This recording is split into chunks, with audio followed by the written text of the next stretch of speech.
그래서 이제 이 10월에도 하늘의 은총으로 저와 여러분들에게 함께 해주시기를 바랍니다.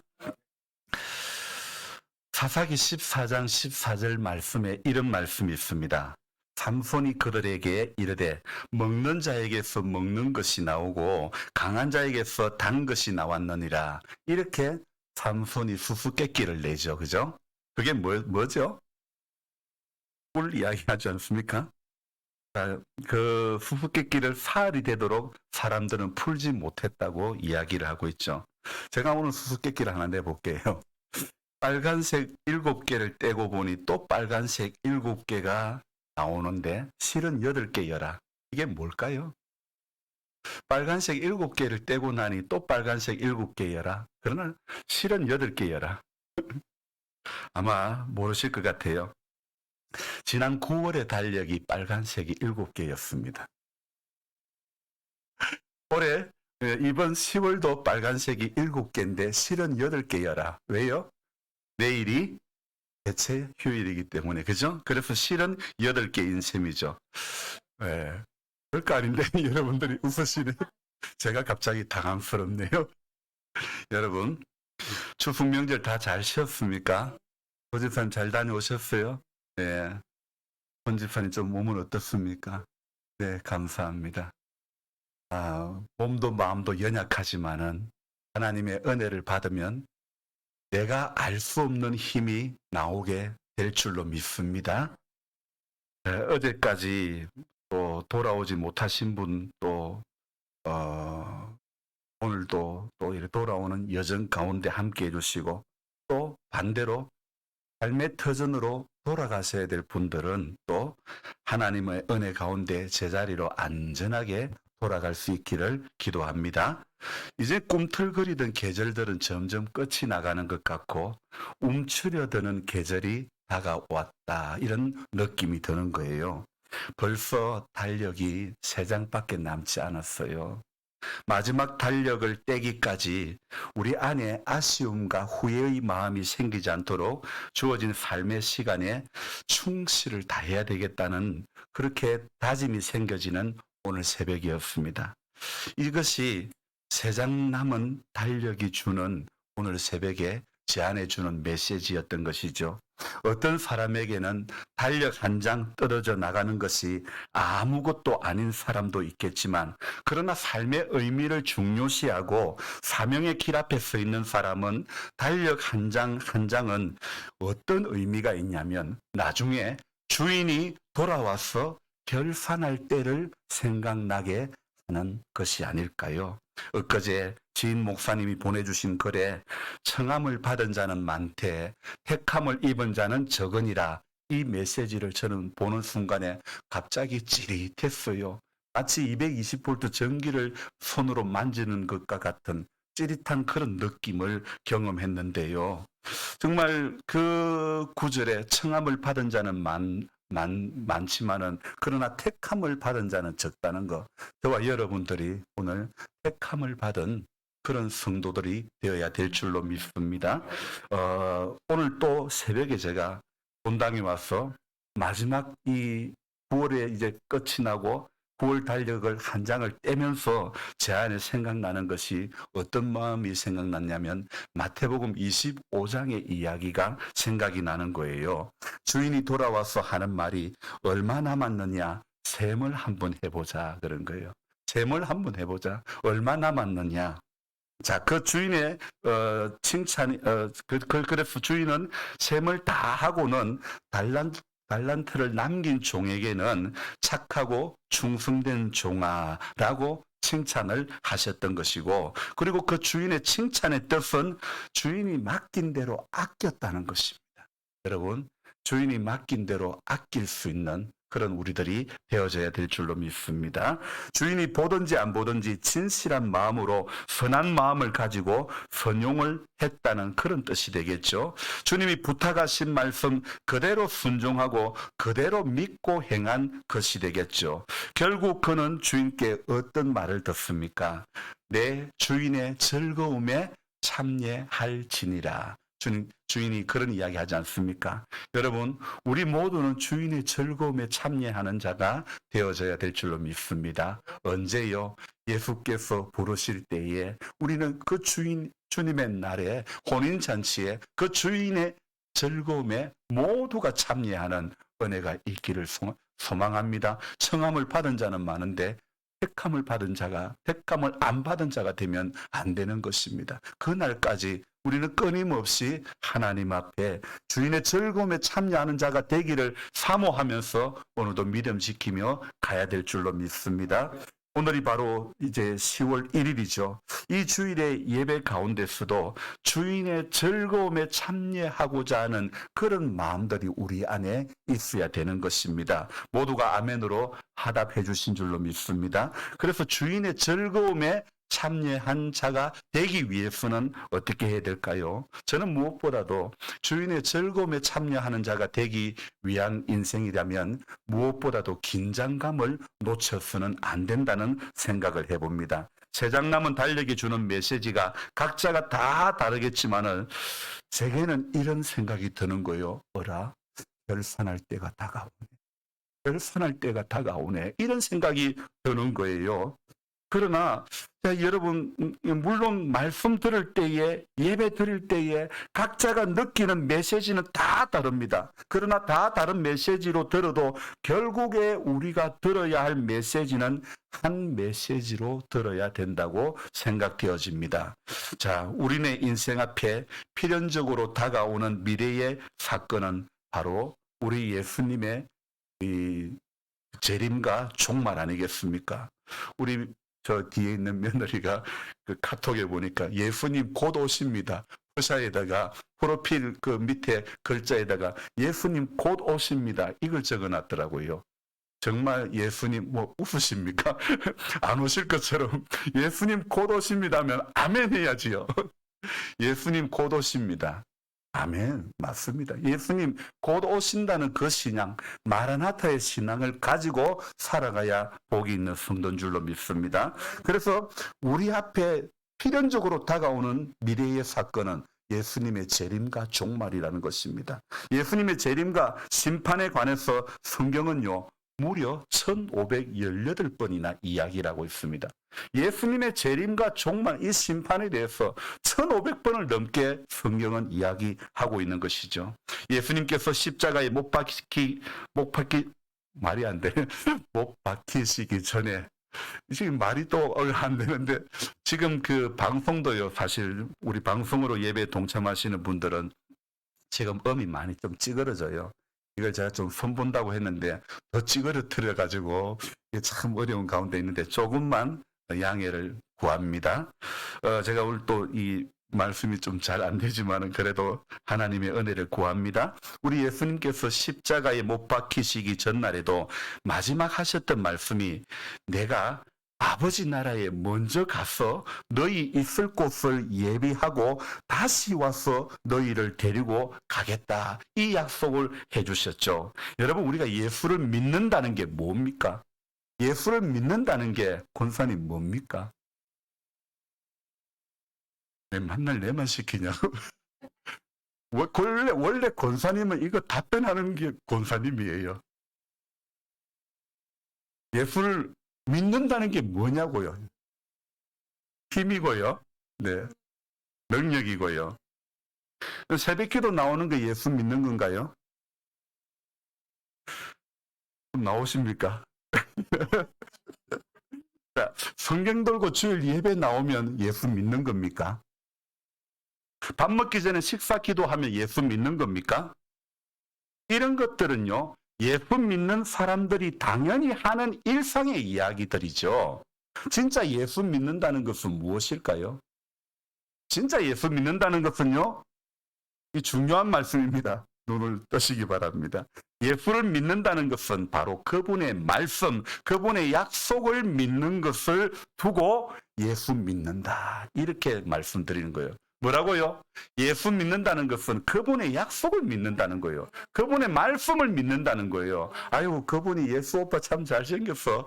아니랍니다. 여러분, 예수님의 말씀이 생명이고 말씀이 능력이기 때문에 예수님의 말씀을 믿는 거고 그분의 약속을 믿는 것이 예수를 믿는 것인 줄로 믿습니다. 여기에 앉아 있다고 예수를 안 믿는 사람이 있을 수도 있습니다. 청함을 받은 자는 많되 택함을 입은 자는 적다는 이야기도 바로 그런 것 아닐까요? 여러분, 성도는 주님의 약속을 믿는 자들입니다. 저는 오늘 새벽에 세장 남은 달력을 보면서 남은 달력의 장수 가운데서 예수님의 약속의 말씀들이 전기가 찌릿찌릿하듯 번쩍번쩍 떠오르는 하나님의 사람이 되기를 소망하며 기도했습니다. 지난 봄과 여름에요, 저는 수박농사에 온 정성을 다했습니다. 수도 없이 사람을 사고 수도 없이 사람을 실어 나르고 수도 없이 밥에 먹이고, 물론 제가 한 건 아닙니다. 수도 없이 약을 사고 수도 없이 약을 치고, 그런 끝에는 무엇을 할까요? 그 마지막 끝에는 무엇을 할까요? 네? 같이 수박했으니까 할 거 아닙니까? 끝에는 결산을 하는 거예요. 올해 수박 농사를 지어서 얼마를 남았는가, 얼마를 남겼는가 결산을 하는 거예요. 아주 조금 남긴 남았지만 전체적으로 볼 때 제가 농사지어 남은 것은 없습니다. 트랙터 샀지, 관리기 샀지, 포크레인 샀지. 이게 금전적으로 남은 것은 오히려 손해이지만 그래도 무형에 남은 것은 반드시 있다고 저는 생각합니다. 농사 외적인 부분에 남은 것이 있는데 그것은 바로 예수 믿는 사람은 섬기는 것이 남는 줄로 믿습니다. 신앙이 없는 사람들은 먹는 게 남는 거다, 그런 이야기들을 하시지만은 우리 예수 믿는 사람은요, 먹는 게 남는 거다, 그런 의록을 남기는 것이 아니라 우리는 믿는 만큼 그게 전부 다 남는 것인 줄로 믿습니다. 그래서 우리 예수님이 하신 말씀이 무엇입니까? 네 믿음대로 될지어다. 네 믿음대로 될지어다. 성경도요, 여러분 보는 것만큼 내 안에 남는 것인 줄로 믿습니다. 기도도 하는 것만큼 내 안에 저축이 되는 줄로 믿습니다. 예배도 진실로 드리는 것만큼 내 안에 은혜로 남는 것입니다. 남아있는 것이 가득한 가운데 하나님 앞에 샘을 할 수 있는 그날이 되어져야 될 줄로 믿습니다. 여러분, 지금까지 경험한 바가 무엇입니까? 한 사건이 있으면 그 사건은 반드시 끝이 있고 그 끝에는 회개가 있다는 것. 또 이 발음을 또 잘해야 되는데, 마음을 잘못을 돌이키는 회개, 그리고 계산한다는 것은 어떻게 발음해야 되죠? 제가 이런 발음들이 잘 안 돼요. 회계사 할 때 회계, 잘 안 됩니다. 하여튼 여러분 알아들으시기 바랍니다. 어쨌든 한 사건의 끝에는 반드시 계산할 때가 있는 거예요. 성경은 주인이 돌아온다는 것을 말씀하고 있습니다. 자, 돌아와서 주인은 뭐 하겠다는 거예요? 계산하겠다는 겁니다. 셈을 해보자는 것입니다. 오랜 후에 주인이 돌아왔습니다. 반드시 돌아옵니다. 반드시 그리고 셈을 하는 것입니다. 이 땅에서 태어나서 살아온 삶의 결산을 저와 여러분들은 언젠간 다 하게 될 줄로 믿습니다. 저 같은 경우에는 사명자의 길을 걸어온 삶을 결산하자고 주님께서 분명히 그리 말씀하실 것이라 생각되어집니다. 그래서 세 장 남은 달력 가운데서 저는 오늘 새벽에 결산을 생각해 보았습니다. 빨간색만을 생각하는 사람이 되면 안 됩니다. 쉬는 날이 몇 개인가 이거 생각만 하면 안 되는 것입니다. 우리는 달력을 찢을 때마다 결산을 생각하는 믿음이 우리 안에 있어야 되는 것입니다. 어느 누가 수많은 미천을 들여서 농사를 지었는데 사업을 했는데 셈을 안 해볼 사람이 누가 있겠습니까? 우리 저 뒤에서 빙긋이 웃고 계시는 우리 윤 집사님도요, 뭐 합니까? 전에 물어보면 견적서 뽑습니다. 제가 집사님이 뽑은 견적서를 보면 끝에 밑에 내려가면 병윤이 아니라 이윤을 꼭 적어놨더라고요. 이윤 얼마 딱 적어놨더라고요. 반드시 이윤을 적는 거예요. 견적서 안에 보니까. 왜요? 셈을 하면서 이렇게 견적이 들어가는데 남는 것이 있는 장사를 해야 되기 때문에 나는 이윤을 이만큼 보겠다는 그렇게 견적을 적어 놓은 걸 제가 여러 번을 봤단 말이에요. 누가 수많은 미천을 들여서 사업을 하고 농사를 짓고 하는데 셈을 안 해볼 사람, 나는 손해보고 하리라. 손해보고 사업하겠다. 손해보고 농사 짓겠다는 사람은 아무도 없는 것입니다. 특히 수박 농사는 미천이 많이 들어가는데 이 미천이 많이 들어가는 만큼 셈을 더 하게 되는 것 아닐까요? 사업을 하시는 분들 미천이 많이 들어가는 만큼 셈에 더 신경을 많이 쓰게 되는 것 아닐까요? 여러분, 지난 세월 동안 수도 없이 여러분 주의를 지킨다고 얼마나 수고가 많았습니까? 여기에서 우리가 생각해 보아야 할 것이 하나 있습니다. 좀 전에 제가 드린 말씀을 기억해 보십시오. 사람들이 미천이 많이 들어가는 만큼 셈을 더 확실하게 한다는 것. 여러분, 이 말을 저와 여러분들의 신앙에도 한번 적용을 해봅시다. 수도 없이 주의를 지킨다고 애를 썼는데 언젠가는 결산을 해야 되는 때가 오는 것이라고 말씀드리지 않았습니까? 그러면 우리가 드린 예배도 그 수많은 신앙의 시간도 봉사의 시간도 경배의 시간도 주 앞에서 몸부림치는 모든 시간도 언젠가는 결산할 날이 있지 않겠습니까? 미천이 많이 들어가니 자연히 결산을 하게 되는 수박 농사처럼 우리의 신앙의 농사도 결산할 수 있는 믿음이 오늘 우리 안에 있어야 되는 것입니다. 물론 최종 결산은 내 인생의 주인 앞에 설 때, 주님 앞에 설 때 우리는 최종 결산을 당하겠지만 우리 스스로 이 땅에서 한 장 한 장 달력을 넘기면서 이달의 결산을 해야 될 줄로 믿습니다. 그달 결산을 해볼 줄 아는 그런 믿음이 있어야 된다고 생각합니다. 여러분, 빨간색도 우리의 결산에는 예외가 없습니다. 특별히 우리 인생의 최종 결산인 주님이 결산하실 때는 이 빨간색, 주님의 나를 어떻게 살았는가, 이것을 아주 중요하게 생각하리라고 저는 믿습니다. 계명에 기록된 것처럼 안식일을 기억하여 거룩히 지켰는지도 주인은 셈해 보실 줄로 믿습니다. 반드시 결산하게 될 것이라는 점을 여러분, 우리 모두는 알아야 되는 것입니다. 제 개인적인 생각은요, 달력이요, 한 달이 꼭 28일만 있었으면 좋겠어요. 한 달이 이때까지 31일이고 2월 달만 28일인데 그걸 왜 갑자기 28일로 만들었으면 좋겠다는 그런 이야기를 하냐고. 제가 그 이야기를 하는 데는 이유가 있습니다. 오늘처럼요, 한 달에 이렇게 이제 한 달을 시작하는 첫날이 주일이잖아요.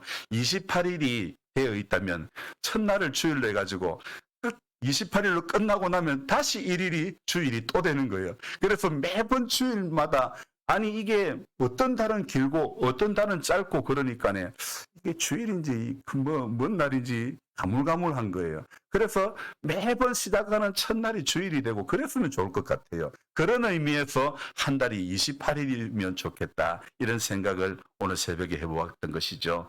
그러니까 한 달을 시작하는 첫날을 주일로 지키고 매주를 시작하는 첫날을 주일로 지키고, 그러면 주일을 더 우리가 경각심을 가지고 지키게 되지 않을까, 이런 생각을 해봅니다. 한 달에 날이 길고 짧고 이렇게 하다 보니 요일이 제각각 다르고, 그러다 보니 주일에 대한 마음들이 조금 어쩌면 희미해질 수도 있는 것 같은데, 하지만 이 시작하는 첫날이 무조건 주일이고 28일로 딱 끝나면 무조건 주일이 첫날이 되는, 그리 살았으면, 세상은 그리 안 돼도요, 달력은 그리 안 됐어도 우리 마음에는 항상 무조건 나의 첫 시간은 주일이다, 이런 마음으로 나의 첫날은 예배하는 날이다, 나의 첫 시간은 기도하는 날이다, 경배하는 날이다, 이렇게 우리가 생각해야 될 줄로 믿습니다. 어쨌든 주일뿐만 아니라 평일에도 주인이 있음을 알고 시작하는 것이 우리 믿음의 삶인 줄로 믿습니다. 오늘 성경을 이제 한번 볼까요? 예레미야 30장, 이 본문에서 하나님이 결산할 게 무엇일까? 하나님의 마지막은 무엇인가? 그동안 예레미야 27장, 28장, 29장을 지난 한 주간 새벽에 은혜를 나누었는데요. 오늘 이 10월을 여는 첫날이자 첫 주일, 하나님께서 이날에 우리에게 보여주시고자 하는 하나님의 결산은 무엇일까? 그렇게 거짓 선지자들과 싸우게 한 예레미야로 더불어 어떤 결산을 맺어가고자 하심인가? 오늘 하나님의 결산은 포로에서 돌아오게 하는 하나님의 계획이라는 것입니다. 포로에서 돌아오게 할 것이라. 3절 말씀 한번 볼까요? 같이 읽습니다. 여호와의 말씀이니라. 보라, 내가 내 백성 이스라엘과 유다의 포로를 돌아가게 할 날이 오리니 내가 그들을 그 조상들에게 준 땅으로 돌아오게 할 것이니 그들이 그 땅을 차지하리라. 여호와께서 말씀하시니라. 아멘. 예레미야 30장에서 하나님께서는 이스라엘 백성들에게 제2의 출애굽을 허락해 주시겠다는 그런 뜻이 되겠죠. 하나님의 계획표, 하나님의 일정표에는 이스라엘 백성들을 멸망시키고 흩어버리겠다는 그것의 목적을 둔 적이 한 번도 없습니다. 하나님을 알게 하고 하나님께 순종하게 하고 하나님의 백성으로 살아가게 하시기를 우리 하나님은 원하시기 때문이죠. 그래서 하나님의 마음은 무엇입니까? 오늘 우리 8절과 9절의 말씀이 바로 하나님의 마음인 줄로 믿습니다. 같이 다시 한번 읽어볼까요? 만군의 여호와의 말씀이라. 그날에 내가 내 목에서 그 멍에를 꺾어버리며 내 포박을 끊으리니 다시는 이방인을 섬기지 않으리라. 그들은 그들의 하나님 여호와를 섬기며 내가 그들을 위하여 세울 그들의 왕 다윗을 섬기리라. 자, 하나님의 마음이 지금 이러하다는 것입니다. 하나님의 마음에는 이스라엘 백성들이 오로지 하나님만 바라보며 그분을 순종하며 사는 백성이 되게 하는 것이 바로 하나님의 마음이라는 것입니다. 사람 왕이 다스려도 그 왕이 하나님께 절대 순종하는 왕이어서 나라 전체가 하나님의 백성이 되게 하는 것이 바로 우리 하나님의 계획이라는 것입니다. 이렇게 하시는 이유는 온 열방이 이스라엘을 바라보며 하나님이 저렇게 통치하시구나, 하나님이 저렇게 다스리구나, 하나님이 저렇게 일하시는구나. 바로 하나님은 오늘도 이것을 이루기 위해서 이스라엘을 괴롭히는 주변 강대국을 심판하는 것이고 조롱하고 무시하는 그 이웃 나라들을 우리 하나님께서 친히 멸하시겠다는 것이죠. 하나님의 목적은요, 이스라엘뿐만 아니라 세상 모든 민족이 구원을 얻기까지 하나님은 오늘도 쉬지 않으시는 하나님인 줄로 믿습니다. 하나님을 쉬지 않고 알게 하시는 것이 우리 하나님의 목적이며 존재의 이유인 줄로 믿습니다. 하나님은 반드시 바벨론에서 돌아오게 하시는 하나님의 계획을 가지고 계시죠. 그래서 3절 중간에 뭐라고 이야기하고 있습니까? 내가 그들을 그 조상들에게 준 땅으로 돌아오게 할 것이니 그들이 그 땅을 차지하리라. 여호와께서 말씀하시니라.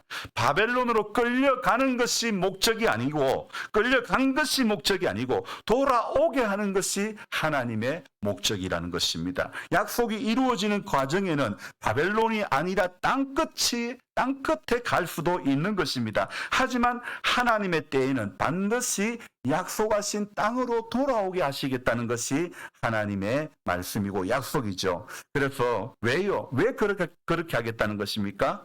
왜 하나님이 그런 약속을 저와 여러분들에게 해주십니까? 자, 이런 말씀 있죠. 너희는 내 백성이 되겠고 나는 너희들의 하나님이 되리라. 너희는 내 백성이 되겠고 나는 너희들의 하나님이 되리라. 그렇게 말씀하셨기 때문이죠. 하나님의 마음은 처음부터 변함없는 마음인 줄로 믿습니다. 변함없는 마음이고 변함없는 사랑이 바로 우리 하나님의 마음이고 우리 하나님의 사랑인 줄로 믿습니다. 하나님께서는 사랑하니까 저와 여러분들하고 관계를 맺고 싶어 하시는 것이고, 사랑하니까 나의 것으로 삼고 싶어 하시는 것이고, 사랑하니까 오늘도 불러주신 것이고, 사랑하니까 오늘도 말씀해 주시는 줄로 믿습니다. 그래서 사랑하는 사람들을 바벨론으로 보내실 때 우리 하나님의 마음은 어땠을까요? 오늘 참된 예배자는 바벨론으로 보내진 것을 원망하는 것이 아니라 바벨론으로 보낼 수밖에 없는 하나님의 마음을 오늘도 알아야 될 줄로 믿습니다. 바벨론에 의해 유다가 멸망당할 것을 예고했지만 또 유다가 금방 회복되지 않을 것이라고 했지만 그렇다고 해서 영원히 회복되지 않을 것이라고 예언한 것이 아니지 않습니까? 하나님의 때에 하나님은 유다를 회복시켜 주시겠다는 겁니다. 하나님의 때에 하나님은 이스라엘을 회복시켜 주시겠다고 말씀하고 있죠. 그 회복의 정표로 주시는 말씀이 있죠. 오늘 8절, 9절, 10절, 11절 계속해서 그 회복의 정표로 주시는 말씀이 있습니다. 8절에 어떤 것이 있습니까? 볼까요? 제가 읽어드릴게요. 하나님께서 이방인이 다시는 유다를 부리지 못할 것이다. 그렇게 정표로 말씀을 주고 있죠. 그리고 자 9절에서는요. 하나님께서 다시 일으킬 다윗 왕을 섬길 것이다. 그렇게 말씀하고 있고요. 10절에서는 이스라엘이 돌아와 태평과 안락을 얻게 할 것이다. 그렇게 말씀하고 있고, 그리고 11절에는 유다를 구원할 것이지만 죄를 지으면 그 대가는 받게 된다. 이런 말씀을 하고 있죠. 여러분, 예배를 드리는 사람은 하나님이 약속하시는 말씀을 붙잡고 돌아가는 것이지, 목사가 도중에 한 번 웃겠다고 오늘 빨간 게 7개고 뭐 그것만 남으면 안 되는 거예요. 실은 8개여라 그것만 남으면 되는 게 아니에요. 말씀 붙잡고 돌아가야 되는 것입니다. 웃긴 이야기 하나 붙잡고 우리 목사님 오늘 뭔 이야기 했는데 뭐라 했더라 그러면 안 되는 거예요.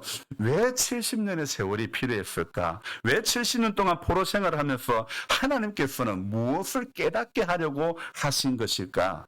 하나님은 유다에게 70년의 세월을 포로 생활을 왜 허락하신 것일까? 왜 그랬을까요? 왜 하나님이 그 긴 세월을 포로 생활하게 하셨을까? 저는 이렇게 질문을 해보면서 이런 결론을 내렸습니다. 하나님이 필요한 것을 절실히 깨닫게 하기 위함이 아닐까요? 하나님이 필요한 인생이라는 것을 절실히 깨닫게 하기 위해서 하나님이 70년의 세월을 허락한 것이 아닐까요? 그리고 하나님은 그 깨달음을 주신 후에는 틀림없이 회복시켜 주시는 하나님인 줄로 믿습니다. 여러분, 이스라엘이 어땠습니까? 유다가 어땠습니까? 하나님과 이방인 사이에 수시로 우상 숭배하던 이스라엘 백성들이 얼마나 많았습니까? 그러던 이스라엘이고 그러던 유다 백성이 있지 않습니까? 그렇게 하나님께 배역하고 우상을 섬기던 백성들이 선지자를 보내고 또 보내었어도 그들이 듣지 않았던 백성 아닙니까? 오늘 29장 19절 한번 읽어보겠습니다. 예레미야 29장 19절, 여호와의 말씀이니라. 너희들이 내 말을 듣지 않았기 때문이니라. 내가 내 종 선지자들을 너희들에게 꾸준히 보냈으나 너희는 그들의 말을 듣지 않았느니라. 여호와의 말씀이니라. 어떻게 해요? 하나님은 꾸준히 보내었지만은 너희들은 듣지 않았다는 겁니다. 오늘도 하나님은 꾸준히 말씀하시지만은 문제는 우리가 듣지 않는 인생이 될 수 있는 거예요. 여러분, 하나님은 꾸준히 보내셨다. 이 말씀은 하나님이 꾸준히 말씀하셨다는 그런 의미 아닙니까? 하나님은 꾸준히 말씀하시지만 이스라엘과 유다는 여전히 배역하고 우상을 섬기는 백성이었지 않았습니까? 그랬던 백성이 바벨론 포로 생활 이후에 오직 하나님만 바라보는 백성이 되었다는 것입니다. 듣고 깨닫는 사람에게 하나님은 틀림없이 은혜의 회복의 은총을 주시는 줄로 믿습니다. 그러므로 포로의 처지가 되지 않기 위해서 오늘도 성도는 하나님 안에 있는 삶을 살아야 되는 것입니다. 산에 있는 멧돼지가요, 이 땅에 떨어져 있는 도토리를 몇 개 주워 먹어보니까 이게 너무너무 맛있는 거예요. 그러고는 그 다음에 어떤 행동을 했을까요? 땅을 막 파보는 거예요. 거기에 또 도토리가 나올까 싶어가지고. 근데 여러분, 도토리가 어디에 있습니까? 땅에서 주었으니까 땅을 마구 파보는 거예요. 그냥 이야기를 제가 하는 거예요. 우리의 모습이 그렇다는 거예요. 땅에서 주었다고 땅에 있는 것이 아닙니다. 여러분, 땅에서 살고 있지만 성도는 하늘에서 내려오는 만나를 사모해야 될 줄로 믿습니다. 땅에서 주었다고 땅을 마구 파는 그런 인생은 어리석은 인생입니다. 땅에서 주었으므로 땅에서 나는 줄로 아는 것, 여러분, 이거 어리석은 겁니다. 우리는 땅에서 나는 것도 하늘에서 주는 것임을 알아야 되는 것입니다. 이런 사람이 현명한 사람이고 이런 사람이 믿음의 사람, 약속을 믿는 사람은 이런 사람인 줄로 믿습니다. 어제 영주에서 아이들과 저녁을 대신하여 피자와 치킨을 이렇게 함께 먹었는데, 먹고 돌아오는 길에 저는 아들 차를 타고 왔는데 차가 출발하자마자 제 머리 뒤에 어느 놈이 울기 시작하는데 이놈이 집에 올 때까지 계속 통곡을 하는 거예요. 갈수록 소리는 점점 커지지 나중에는 머리가 지끈지끈해지는 거예요. 신호 걸렸을 때 내려서 사이차로 타고 오고 싶어지는 거예요. 그랬다간 또 모종의 서운함이 작용하여 그 여파가 제게로 돌아올까봐 그래야지도 못하고 오는 내내 머리 뒤에서 고함 지르는 소리, 우는 소리에 얼마나 정신이 없었는지 모릅니다. 그랬던 녀석이 집에 오니 거짓말같이 생글생글 웃고 있는 거예요. 마냥 울 때는 아들 부부야 일상이라서 견딜 수 있었겠지만 얼마나 정말 오래간만에 아기 떼쓰며 우는 소리 들으니 나는 애 키울 때 어찌 감당했나 싶은 생각이 드는 거예요. 우는 모습이 지 애비 어릴 때하고 똑같은 거예요. 자식이 부모를 닮는 것인데 하나님을 향해서는 아버지 하면서 왜 하나님의 그 마음은 내 안에 없는가 이런 생각을 새벽에 해보았습니다. 아버지 하면서 울며 기도해도 우리는 왜 예수님을 그리 닮지 못했을까? 자식은 아버지를 닮는데 왜 우리는 하나님 아버지 앞에 그렇게 기도하면서 하나님 아버지의 모습은 하나님 아버지의 그 사랑은 우리 안에 없는 것일까? 이게 의문이 드는 거예요. 오늘 아침에 생각해 보았습니다. 차를 타면 왜 그리 울까 생각해 보니 이게 지 혼자 카시트에 앉으려고 하니까 그래서 불편한 것은 아닐까 생각을 해보았는데요. 40분을 울던 녀석이 아들 부부의 품에 안기니 금세 생글생글 금세 모드가 바뀌어지는 거예요. 우리도 마찬가지입니다. 주의 곁에 있을 때 마음이 든든하오니 주님 곁에 있을 때 마음이 든든한 줄로 믿습니다. 어떤 것이 우리 마음을 든든한 것이 아니라 주님 곁에 있을 때 저 어린 애가 엄마 곁에 있을 때 아버지 곁에 있을 때 든든한 것처럼 저와 여러분들은 주님 곁에 있을 때 마음이 든든할 줄로 믿습니다. 주여 나를 생전에 항상 인도하소서. 정말 주님 곁에 있을 때에 주님 곁에 있을 때 마음이 든든한 것입니다. 이 10월도 주님 곁에 있는 성도들이 되시길 바랍니다. 은혜 곁에 있는 성도가 되어져야 될 줄로 믿습니다. 말씀을 묵상하며 하나님 앞에 더 가까이 약속 믿고 굳게 서는 은혜가 있기를 바랍니다. 엊그제 새벽에 제가 말씀의 제목을 그렇게 유튜브에 올렸는데 묵상인가 묵살인가? 하나님의 말씀을 묵상해야 되는데 하나님의 말씀을 묵살하는 인생이 되면 안 되는 겁니다. 오늘 저와 여러분들은 묵상하다는 말이 제가 그날 새벽에 하가라는 말을 썼는데요. 우리가 하가라는 말은요. 작은 소리로 읊조린다는 것입니다. 저처럼 설교를 준비하는 사람이 굉장히 연구하고 그런 것이 아니라 여러분 작은 소리로 읊조리는 것이 바로 하가입니다. 그것이 묵상인 것입니다.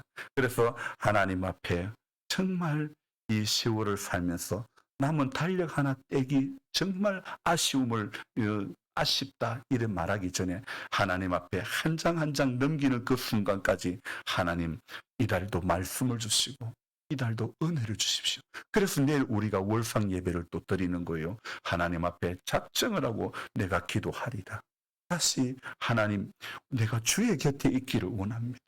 주의 약속 안에 주의 은혜 안에 주님 앞에 예배 앞에 정말 그 곁에 있는 성도가 되기를 원합니다. 이렇게 결단하며 우리 이 10월을 열어가는 모두가 되기를 주님의 이름으로 축원합니다. 기도하겠습니다. 고마우신 하나님, 명절 끝에 우리들을 불러주셔서 10월의 첫날에 예배자로 세워주심을 감사드립니다. 주님, 언젠가는 주인이 셈을 할 때가 있다는 것을 우리는 꼭 기억하기를 원합니다. 하나님 예수를 믿는다는 것, 오늘 이 자리에 나오는 것이 예수를 믿는 것이 아니고 그분의 약속을 믿는 것이고 그분의 말씀을 믿는 것이 진실로 예수를 믿는 것임을 알게 하시사 하나님 약속해 주신 이 말씀을 매일 묵상하는 성도, 작은 소리로 읊조릴 줄 아는 성도가 복이 있는 줄로 믿습니다. 이 예언의 말씀을 읽는 자와 듣는 자와 그 가운데 기록한 것을 지키는 자가 복이 있다고 말씀하고 있고 이 일은 속히 될 일이라고 계시록에 분명히 말씀하고 있습니다. 우리 주님 앞에 설 준비, 주님 맞을 준비 신랑으로 오실 주님맞을 준비 잘하는 복된 성도 되게 하여 주시옵소서. 마지막 내 인생에 남은 달력 한 장 떼기까지 우리 한결같이 그 모습으로 주님 앞에 설 수 있도록 도와주시옵소서. 예수님의 존귀하신 이름으로 감사하며 기도드리옵나이다. 아멘.